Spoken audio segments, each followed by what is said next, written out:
Hello and welcome to Views on News. I am Jawad Tehami. Pakistan's Prime Minister Shehbaz Sharif has said the second agricultural revolution is about to take place, and the Green Pakistan initiative is a shared national duty and responsibility. Regarding the Green Pakistan initiative, there was a statement by Prime Minister's office that said, let me quote, that the Green Pakistan initiative is being undertaken to enhance food security, increase exports and reduce agricultural related imports, unquote. A national seminar on food security as well as agriculture was held in Islamabad, and Army Chief General Asim Munir was also present on the occasion, and to the gathering he addressed, let me quote what he had to say. As an institution, we assure of our diligent cooperation for Pakistan's economic progress, unquote. Earlier, Prime Minister Shehbaz Sharif had unveiled the Land Information and Management System to enhance food security and also increase the agricultural exports. Chief of Army Staff General Asim Munir was present on that occasion. Also, we'll be discussing the significance of these government initiatives to improve the agriculture sector in the country. Also, in other important developments, Finance Minister Ishaq Dar in his press conference said that Saudi Arabia has deposited $2 billion in State Bank of Pakistan's accounts. Also, KSE 100 index witnessed an increase of over 600 points in today's trade. Also, we have seen that international rating agency Fitch has upgraded Pakistan's long-term foreign currency issuer default rating to CCC from CCC negative. We'll also be taking these important developments of a discussion with our panelists. We are honored to have been joined in the studio by Dr. Shimail Daud. He's senior economist, former president of Rawalpindi Chamber of Commerce and Industry. Dr. Daud, thank you very much for taking time out for Views on News tonight. Really appreciate that. At the same time, on Skype, we are being joined by Mr. Qaiser Sheikh, his special assistant to Prime Minister. Mr. Sheikh, thank you very much for your time also for being with us on Views on News tonight. We really appreciate that. Let me begin the discussion with you, Dr. Daud. The market has remained bullish. When we talk about the increase of points today in KSE 100 index, the bullish trend we have witnessed since there was a staff level agreement between Pakistan and the IMF regarding that standby arrangement. Today, the finance minister said Saudi Arabia has also deposited $2 billion in State Bank of Pakistan's accounts. How do you see these developments? Well, they're really very positive. Obviously, all good news for Pakistan going forward in the next couple of months. And we're hoping that tomorrow, after the staff level agreement, the executive board will also go ahead with this. And when the disbursement of the funds from IMF also come through, I think this will further be a positive note, not only the stock market, but also there will be a rally in terms of the investors. We'll see again maybe an appreciation of Pak rupee against US dollars. So these are all positive notes, and I think it's been a long time coming. The government definitely tried their level best to make sure that we live up to the commitments that we had promised IMF to stay in the program. However, the previous program was not completed as it was planned or envisaged. However, this arrangement now is definitely changing our perception, and that is all positive. Definitely, I think in this time, this is going to bring the balance of payment issues are going to definitely be solved. The state bank reserves are obviously improving because of, as you mentioned in this introduction, that the $2 billion coming in addition from Saudi Arabia. And also the gap further is going to be filled by other commitments that were made earlier on in this year. So all of this cumulatively is having a very positive market sentiment. And definitely, we hope that this will help to rebuild the lost GDP that we saw in the previous era. So do you associate today's increase in KSE 100 index to the deposit of $2 billion by Saudi Arabia? Definitely, Jawad. I think this is kind of like a series of positive notes, and you know that the stock market always responds to positive or negative news, and this obviously is basically there is stability. We are now a bit farther away from the dark shadows that were looming over in terms of the default, and that is why the Fitch you mentioned has also decreased or improved our rating from the negative to the positive side. Although still we have more room to cover, but hoping that as things improve, this rating will further be improved and we'll be back to where we started, and then we can build upon that. So when we talk about the measures or the tough decisions the government authorities had to take in order to stabilize the country's economy, finally they have started bearing the fruit, haven't they? Well, I think we right now the difficult decisions were about tax collections, about removing subsidies, about increasing the prices, free float of Pak rupees. But I still think that there is a series of tough decisions that are on the table. We do listen and read about it, and in various discussions it is coming forth. I think those are the tough decisions that really will build and pave the way for a sustainable, you can say, building upon this breathing space. We've actually garnered breathing space at this point. So hoping that those tough decisions will further be taken by the government, which are on the table, which means making sure that we cut our losses, and that is perhaps going to be a really good positive note. Okay, the kind of challenges Pakistani economy had to face, especially in the wake of floods. Yes. Now, this breathing space of 9 months, do you think it is sufficient to get back on track and set the direction right, Jawad, or more time is required in order to bring in more stability? Well, I think that at this point, because we think, and whatever is being discussed, I think there is a chance or there is a probability that if as planned and as envisaged, the elections are going to take place. After that, the new government is going to come in place, and so forth and so on. So I think there might be another rollover or another program. So we will still be dependent on external financing. However, that means that we will have to start our reforms. If this government starts those reforms, it will definitely take a couple of years before we start seeing those fruits. However, macroeconomic stability and the program which has been announced by the government, where they want to focus on the economy, and that is kind of the main focus, and the special council that has been formed, this is really a welcome sign, where there's kind of like the government with all its power is on the same page, and they're all focused towards building the economy. So I think we'll all have to really pull up our socks, build on this, and then there will be a time where our dependence on external finance will definitely reduce. Right, as you already mentioned, that Fitch has improved Pakistan's rating from negative to positive. So what does that exactly mean? Does it mean that the risk of the default is gone? Is completely gone? Is it reduced for the immediate term? Yeah. So how does it work? So basically, there's a series of things, and in the report as well, they mentioned that obviously balance of payment, the promises that were made are now coming forward, starting from IMF and our friendly governments and the multilaterals, the Asian Development Bank and the World Bank. All of this obviously basically means that we are offsetting the possibility or the probability of default, and we will be able to make sure that we honor our commitments. We are able to pay back our interest payments and make all those payments. So all of this factored in with the government's strength with which they have been focused and towards implementing the IMF program.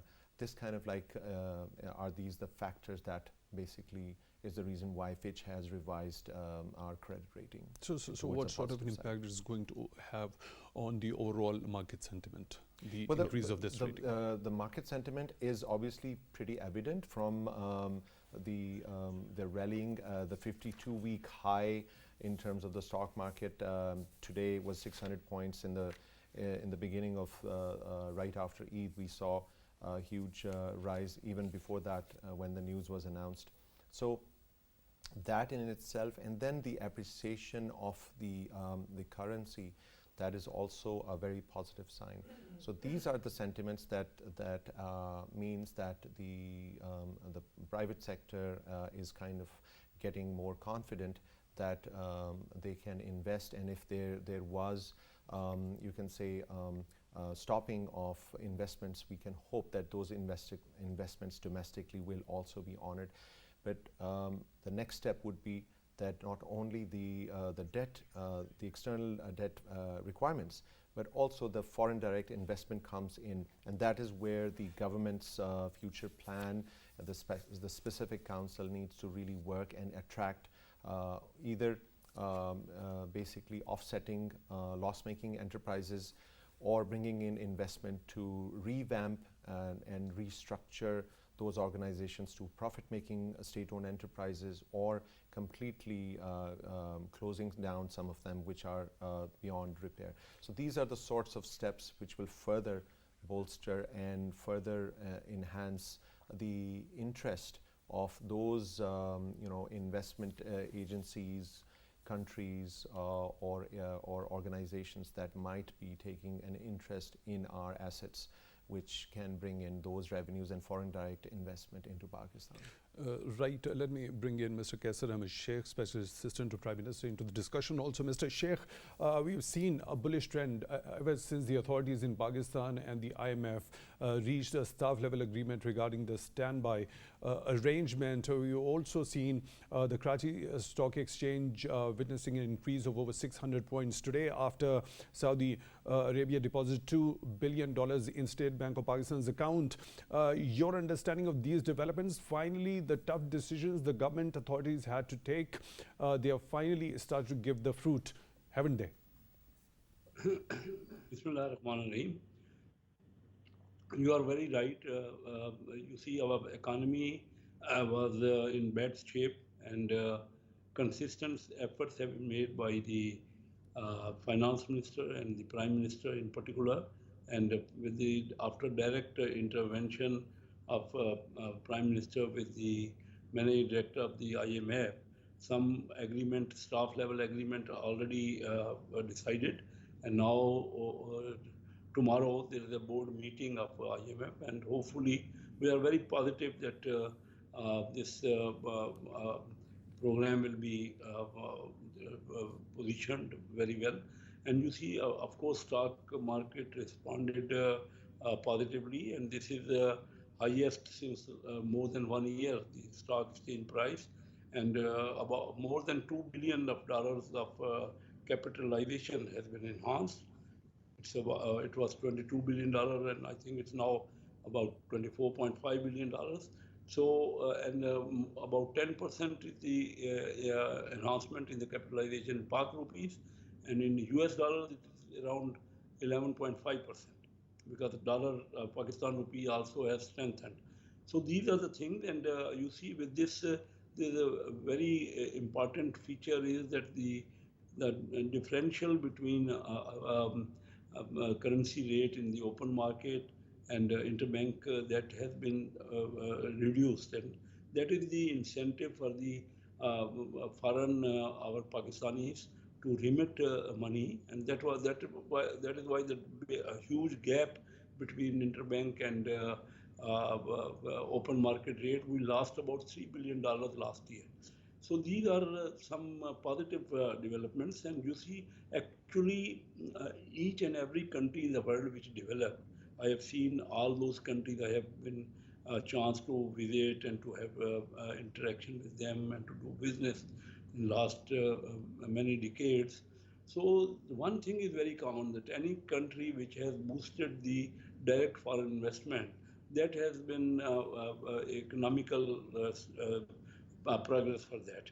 And mainly you see that the confidence of the investors, and that is particularly the environment we should develop. And now our attention, since we have seen that a number of actions have been taken, and in these actions, our armed forces also took positive role, and they contributed.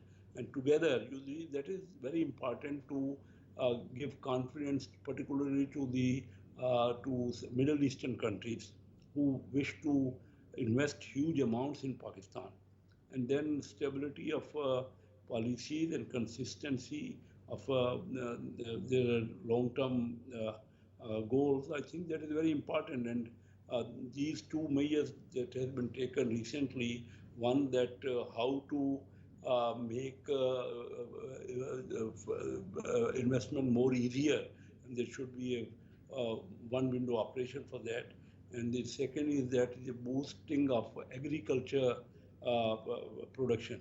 You see, we have huge area of agriculture and we have a lot of water which our rivers water when they are in flow they fall into the sea. We should have more and more reservoirs of water, and there is ample opportunity of agriculture and more technology. I think with modern technology, as we know very well that the per acre yield can further be enhanced. So I think the things are going to be on the positive side. And our finance minister mentioned today that first target is to make Pakistan 24th largest economy in the world.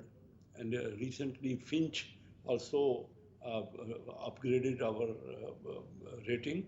So these are the things I think the stock market will further enhance, in my opinion.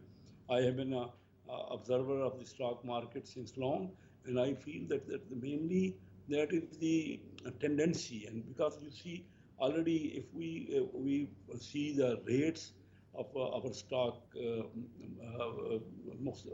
various stock rates, if we see, then the ratio between our neighboring countries and us is a lot different. The multiplier effect of results is much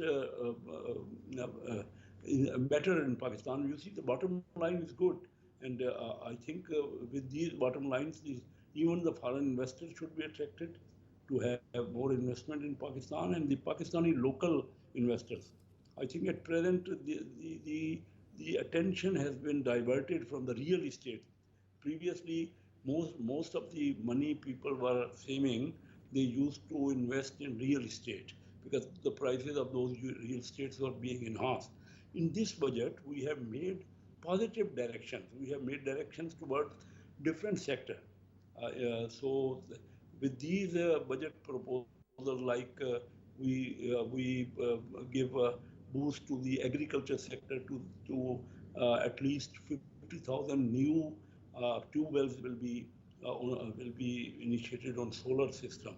So this is, and moreover, you see, IT sector is given a lot importance in this budget, and also SME sectors, which was very much neglected sector previously, because that is the main engine of growth. And in Pakistan, SMEs get very small percentage of bank loans. Exactly the figure given by the State Bank is only 7% of the loans is given to SMEs, and 93% goes to some big investors.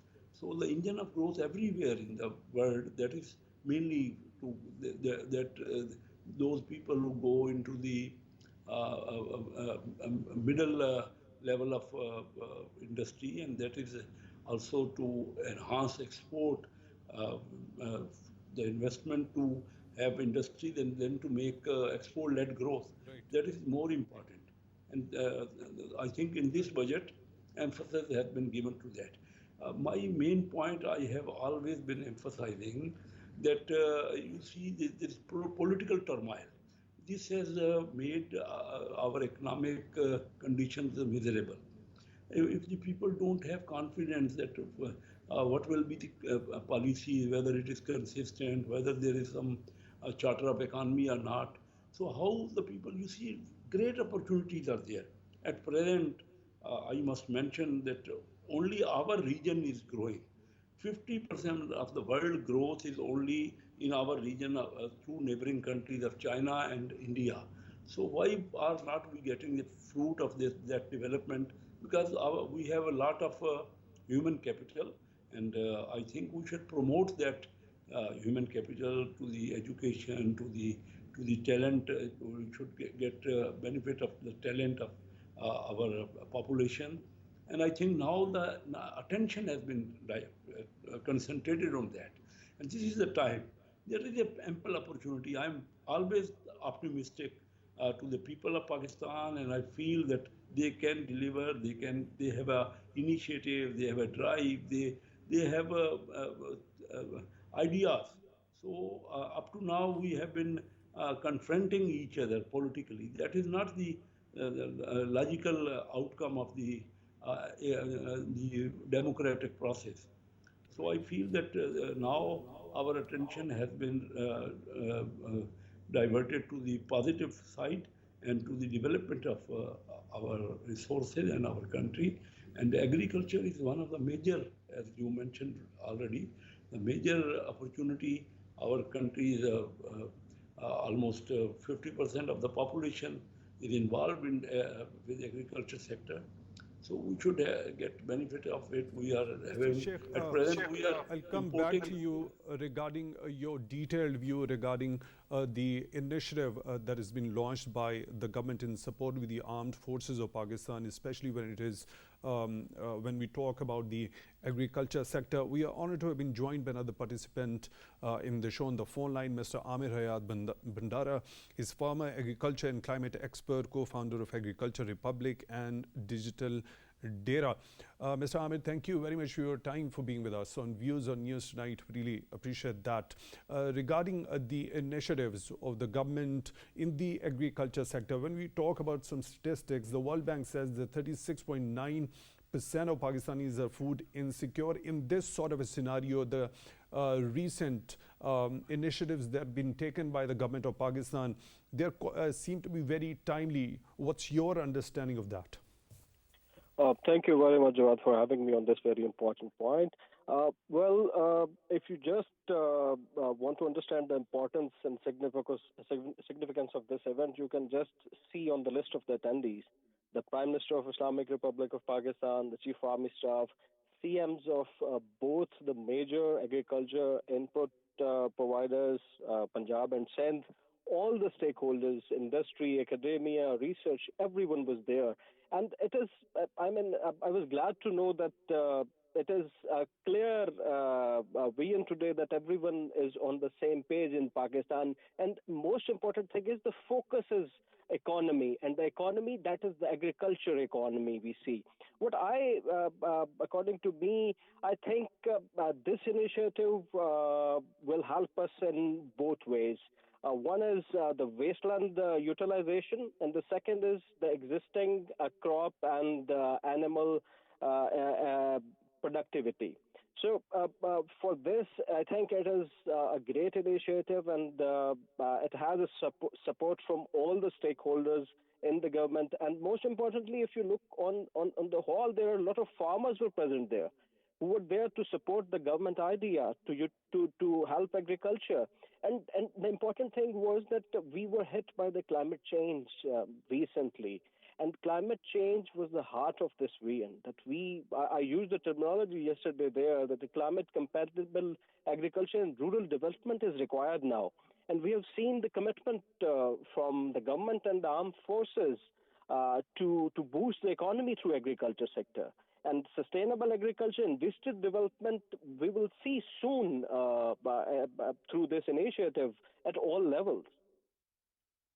Right, Mr. Aamer, as you already mentioned that we've been hit by climate change and the adverse effects of it, and the agriculture sector was one of those sectors which was hit the hardest. What about the innovation of technology? How crucial that one is when we talk about the agriculture and enhancing the yield as well as the exports in this one?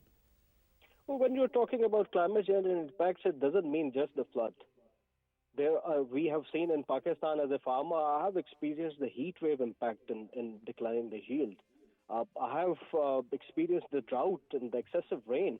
So there are multiple challenges climate change takes with when it is going to the farmers. So when you are talking about technology usage or mechanization, climate change actually reduced the window of your cropping patterns. So you need more machinery, more technology, and there I would like to say that the mechatronics is the need now. We need machines, we need IT, we need robotics, we need sensors, and all these things will help us to identify the areas where actually the inputs are required. We are earlier, my honorable speaker was discussing that we are utilizing a lot of water. Even the army chief discussed yesterday that our yields are using a lot of water. We are not a water productive country actually. We are using more water but earning less. We use 16 waterings to rice and sugarcane, but still our yields are comparatively low. That requires actually the technology and the machines and the early warning systems, plus the sensors and those technologies that can tell us that when the farmer actually need to irrigate and use fertilizer for the crop. This will actually help us to minimize the production cost and use our resources efficiently and improving the agriculture productivity in the form of yields per acre. Right, Mr. Ahmed, does that come in the ambit of the sustainable precision agriculture practices? Yes, this will. And when you were talking about the sustainable agriculture practices, that not only just include the technology, that needs techniques as well. And here I would like to say that we need to link the agriculture marketing system in this. We need to link the supply chain and the storage facilities in this. And here, going forward to your question, that we can identify 3 different types of collaborations through this Green Pakistan initiative: at the international level, at the national level, and at the local level. Because when there will be mechanization coming, that has a cost. Because when we are talking about climate change and its adaptation does have a cost. And this will be addressed by the collaborations at the very local level, working with the small and medium-scale farming community. Then at the national level, working with the companies, industries, and again the farmers. And then at the international level, working with the governments. Right, Mr. Aamer, when we talk about this land information and management system, the GIS-based, how crucial a part it is going to play for the farmers in particular, when we talk about the systemizing digitization of agriculture, providing real-time information to the farmers on various fronts?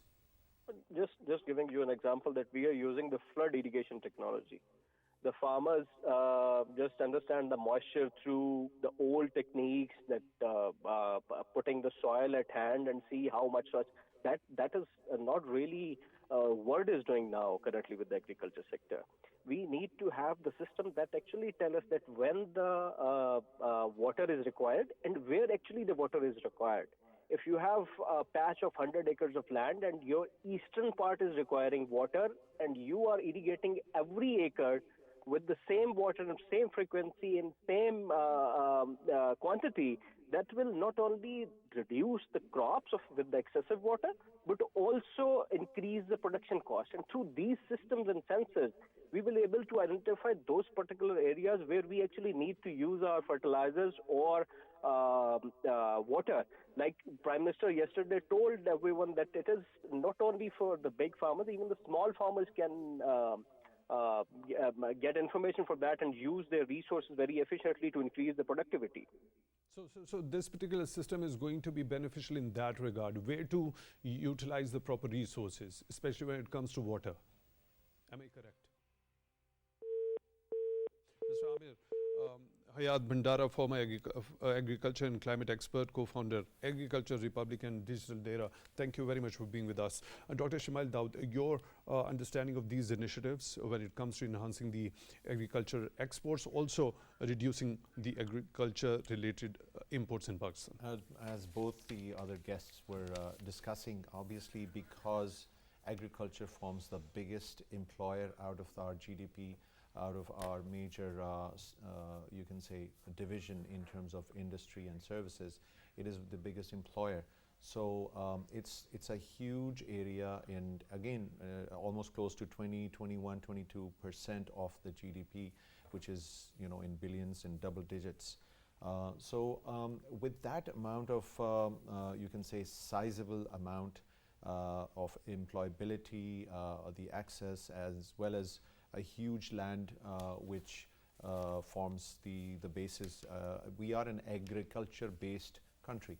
So focusing on that makes sense. It can definitely revolutionize the country, bring it out of its difficult challenges, especially in the challenges of when we have energy shortages, and then the cost of energy has been increasing due to external shocks that we've received because of the fuel prices, and we are dependent on external import. So in this, focusing on agriculture makes sense. It's a huge initiative. Definitely it can revolutionize our outputs, and it can take the country into a very positive direction, especially with the commitments coming in from Middle Eastern countries, where they want to focus and invest and help in mechanization, modernization, as Bhandara Sahib was also mentioning.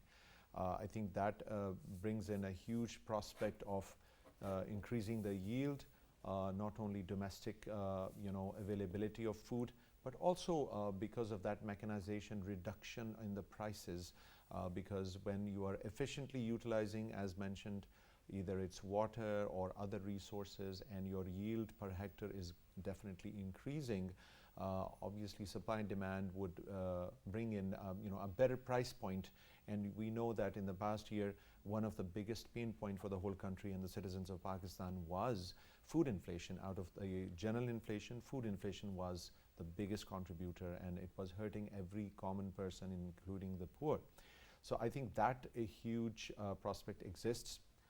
Having said that, as Qaiser Sahab and the earlier discussion was, it was mentioned, 96% of the total, water, fresh water is utilized by our, agriculture. So modernization in improved systems, drip irrigation, or other techniques where, the machines help. I think that can, and with the help of AI or Industrial 4.0, where you have this GIS, which is giving you exact data. I think drones are being also used. So all of this combined together with, with the help of this technology, can really make those informed decisions at the time when the water is required, because that is one of the major inputs. So this program is going to play a crucial part in that regard. Yes, but having said that, this is not only going to be about commodities, it is also going to be about the value chain, where the downward cycle, production, packaging, and maybe exports of fresh produce, and then the derivatives of those produce. I think that will also bring in huge investment opportunities, at the same time huge dividends for the GDP and the growth of the economy. Right, Mr. Sheikh, when we talk about this land information management system, how crucial do you think it's going to play a part in enhancing the agricultural yield, also utilizing the resources at the appropriate places, and also facilitating the foreign investors in this particular sector? Yes, as earlier said, that good potential is there for the direct foreign investment in agriculture. So we should have we have already initiated to formulate the policies which encourages the direct foreign investment, because I think the consistent policies, and then the documentations, and also the business in formal organizations. So that is more important to have. We should invite the foreign investors, and they should also be in the corporate sector. So up to now, we had been only small landholders, and that is also one of the bottleneck in attracting the technology and all those facilities. And also, our farmer lacks investment and their opportunities to irrigate those crops, in more economic development of their crafts. So I think the potential is there, and rightly all organizations are now participating and taking their policies together. So that is very important, that it should be an understanding that the support of all sectors is there. You see, up to now, my personal opinion is that bureaucratic bottlenecks have been much in hindrances. Red tapeism was responsible to attract the foreign investment. That is the most fundamental point which I felt that in other countries they are very much different. Like I have myself witnessed Kotra, how Korean, when they started developing South Korea. Presently, since long I am convener of Pakistan Korea Friendship Group in Parliament. So I have been doing business with Korea more than 50 years, directly going there and to have interaction. So they give us an idea that examples of how the direct foreign investment can be boosted. Kotra is an example. They made such efforts, and they facilitated the foreign direct investment, and that is the way we should do. When we visit our foreign embassies and consulates there, I feel that they are not facilitating the business, and I think their incentives and their bonuses should be attached, and it should be connected to the achievements they make for the foreign direct investment, because they are we are spending huge amounts in our on our foreign delegates, and when we visit foreign countries on business, I think more facilities should be given. This is one important item, and it is pertinent that now even the armed forces have assured that the things will be more smooth and there will be one window operation. But you see, it needs a lot of efforts, and to just to visualize or just to plan a thing is different. Just to make it activated and into practical position is something different. Up to now, we have felt that we have made some plans, but the results were not achieved accordingly. Even our neighboring countries, they made lot more achievements. So I think this is a good idea that agriculture in our country, there is a potential there, and of course we should make all efforts, and we should all formulate the policy. We should document the things. Up to now, you see, it is not in formal sector. It is informal sector. Most of the agriculture has been, and that is why the foreign investors had not been attracting that in this field. And now there is an opportunity when we are giving emphasis on that. And very right, this is not only agriculture, but some other its packing material, the fruits, and then vegetables, and exports of all those products, and some other industries related with agriculture. Agriculture-related industries there can be export of that. You see, rice is also one. Right, Mr. Sheikh, your point is taken. Let me bring in Mr. Daud into the discussion also. Dr. Daud, now, as Mr. Sheikh has mentioned, the bureaucratic red tape happens to be a big hurdle. Yeah. So, in that view, perhaps, of course, the government has established the Special Investment Facilitation Council, and also getting that assistance from the Pakistan Armed Forces when it comes to the management and technical assistance. Yeah. So that is the main role that the armed forces is going to play: management and oversight, and use their discipline and their experience to execute.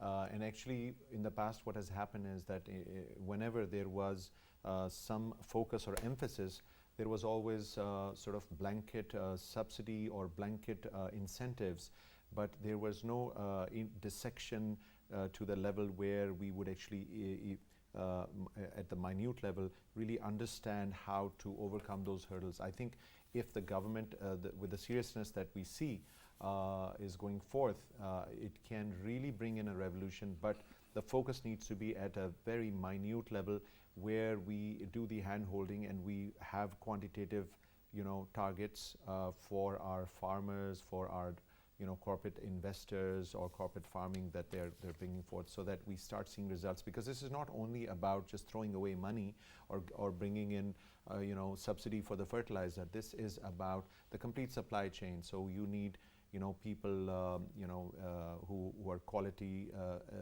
manpower that understands, is able to give inputs, guidelines, and give do the hand-holding for these farmers. But I understand that because we are attracting foreign direct investment, we will also be attracting consultancies, expertise that might be coming, maybe Pakistani expats coming back through those vehicles or through those organizations, or even experts that are beyond us or beyond our ethnicity, maybe other countries they have experiences. So they might bring in those experts, and that is where we could build a complete infrastructure and a paradigm shift, where the farmers that they will learn the new modern methods of doing farming. Because in the past, in the green revolution that took place around the world, obviously that took place in the 60s, but since then the world has moved on, and this is about Industrial 4.0. And I want to also mention, taking success of how other countries have taken, agricultural revolutions. They have also had thematic segments. So examples in case of India was that they had different color coding for these revolutions, but they were sometimes focused on poultry and livestock, and sometimes they were focused on different crops. And then, our farmers might not have the diversity in terms of making those choices, but when those skills are there and those experts are there, they would be able to guide them. Also, a very, very important segment is the seeds. A lot of our seeds are imported. We are dependent on that.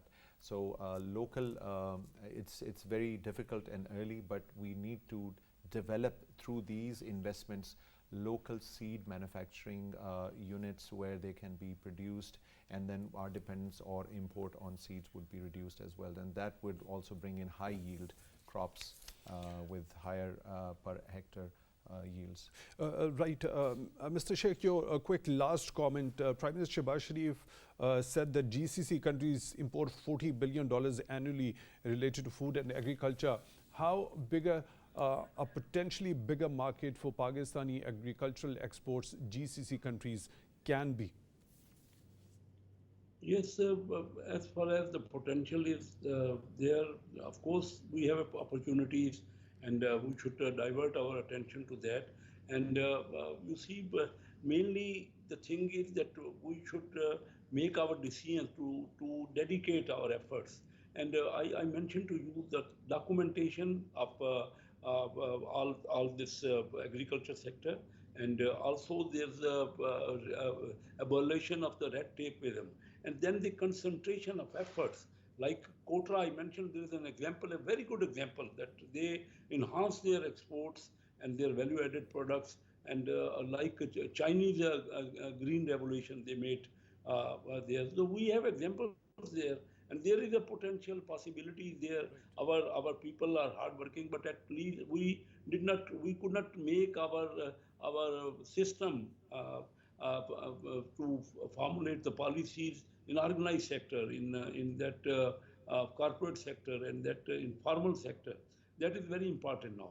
We should concentrate, and there is an opportunity, and I feel that agriculture is one main item where our instead of importing food items, we are in a position to export sector in order to ensure the food security within the country also, and also increase the exports in this particular sector. There lies a huge potential in this one. Mr. Qaiser Ahmed Sheikh joining us on Skype, Special Assistant to Prime Minister. Thank you very much for being with us. We really appreciate your time. In the studio, we were joined by Dr. Shimail Daud, Senior Economist, former President of Rawalpindi Chamber of Commerce and Industry. Thank you very much for your time also, Dr. Daud. I really appreciate that. With that, we come to the end of today's show. Till the next one, take good care of yourselves.